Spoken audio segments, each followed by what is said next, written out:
నిధులు చూస్తేనేమన్నా ఏమీ లేవు, అన్నీ అప్పులు కుప్పంటున్నారు. మరి హామీలు 100 రోజులు గ్యారంటీ ఏంటి, ఎలా సాధ్యం, ఎలా మేనేజ్ చేస్తారు? భట్టి గారు మేధావులు, వారే ఆర్థిక శాఖ మార్చిలు.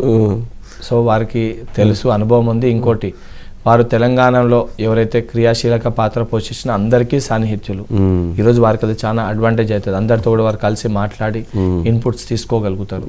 ఎంతో మంది తెలంగాణ మేధావులు, నిపుణులు వాళ్ళ సూచనలు, ఇన్పుట్స్ ఇవన్నీ కూడా రెడీగా ఉన్నారు. గత ప్రభుత్వం వినే దిశగా అడుగులు వేయలే, కానీ భట్టి గారు ఎవరొచ్చి కలిసినా వారి దగ్గరికి వెళ్ళి విని తెలంగాణ రేపటి భవిష్యత్తు కోసం వారు ఏ రకంగా పనిచేయాలనో ఒక ఆలోచనతో ఉన్నారు.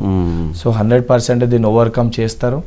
అండ్ ఇదంతా కూడా combination of CM and deputy CM, వీళ్ళు ఒక విజన్ తోటి ముందుకు వెళ్తారు. అంటే ఈ క్యాబినెట్ లో ఉన్న వాళ్ళందరూ కూడా చదువుకున్న వ్యక్తులు, మేధావులు.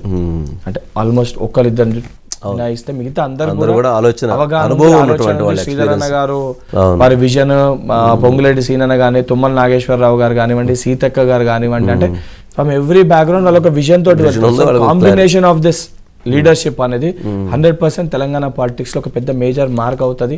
తెలంగాణ భవిష్యత్తు అద్భుతంగా ఉంటది. వాళ్ళు బంగారు తెలంగాణ చేయలేకపోయారు, కానీ అద్భుతమైన బంగారు తెలంగాణని వీళ్ళు సృష్టించగలుగుతారని ప్రజలు నమ్ముతారు. నాకు కూడా నమ్మకం ఉంది. అవునా, అంత క్లారిటీగా ఉన్నారు. అంటే ఇక ఫైనల్గా ఏంటి లక్ష్యం ఏంటి? మీరు అంటే కాంగ్రెస్ పార్టీ అధికారంలోకి వచ్చింది, ఇప్పుడు 50 రోజులైంది, ఇంకొక దాదాపు 5 సంవత్సరాలు, ఇంకా 50 రోజులు తగ్గిస్తే, అంటే ఒక ప్రణాళిక, ఒక లక్ష్యం, ఒక ఉద్దేశం మీ వరకు మీరు క్లియర్గా క్లారిటీగా ఉన్నారు.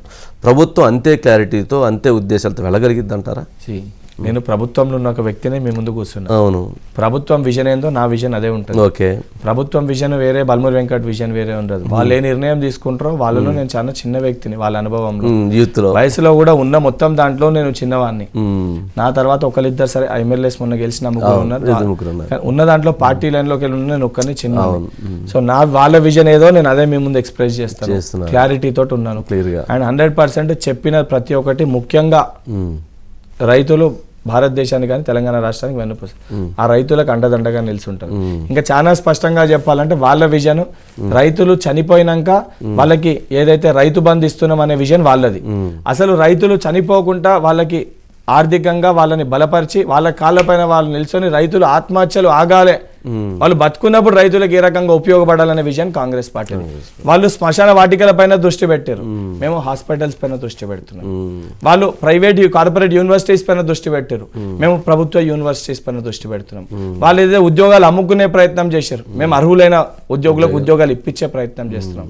మాది డెవలప్మెంట్ వైపు ఉంది, వాళ్ళది వ్యక్తిగత లాభం, మాది తెలంగాణ లాభం కోసం మేము పనిచేస్తున్నాం. సో ఇవి చాలా క్లియర్, క్లారిటీగా ఉన్నారు.